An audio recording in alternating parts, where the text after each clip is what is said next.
projekt Druga smjena ispunjenije djetinjstvo se pokazao kao pun pogodak za općinu Bibinje. Također, iznimno smo zadovoljni jer su i roditelji naše djece koja pohađaju dječji vrtić Leptirići zadovoljni. Ovaj projekt je omogućio usklađivanje obiteljskog i poslovnog života, tako da naši roditelji koji svoju djecu vode u vrtić mogu ostaviti svoju djecu na sigurnom i ta djeca mogu što kvalitetnije provoditi svoje vrijeme u vrtiću.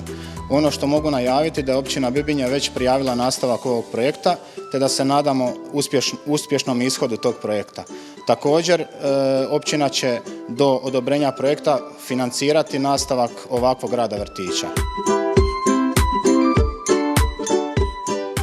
Posebno sam ponosan na ovaj projekt jer je ovo prvi EU projekt koji je zapravo financiran iz europskih fondova i koji je donio milijune u općinsku blagajnu općine Bibinje.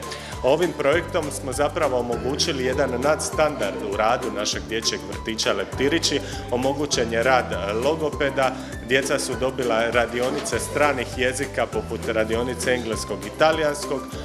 Vrtić je puno opremljeniji, znači dobili smo klime, dobili smo puno tehnološke opreme.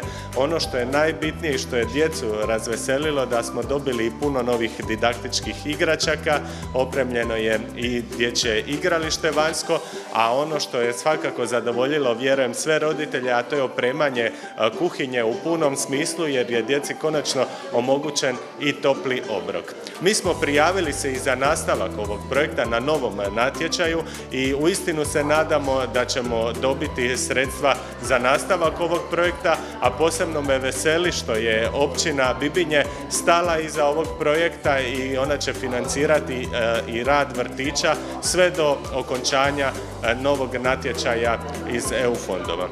Evo, nadam se da će se projekt uspjeti i nastaviti i realizirati u budućnosti i stvarno evo sam presretan i moram pohvaliti sve zaposlenike dječjeg vrtića koji su mi ukazali svoje povjerenje, ali i zahvalnost, a ono što me posebno veseli kada mi na ulici priđu roditelji čija djeca pohađaju dječji vrtić i kada mi iskažu svoje zadovoljstvo sa realizacijom ovog projekta.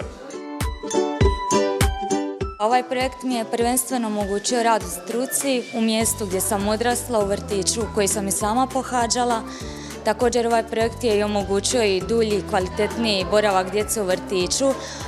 Vrtić je opremljeniji i eto, zbog toga se nadamo i nastavku ovog projekta jer do sada se pokazalo da su i roditelji, djeca i svi mi zadovoljni.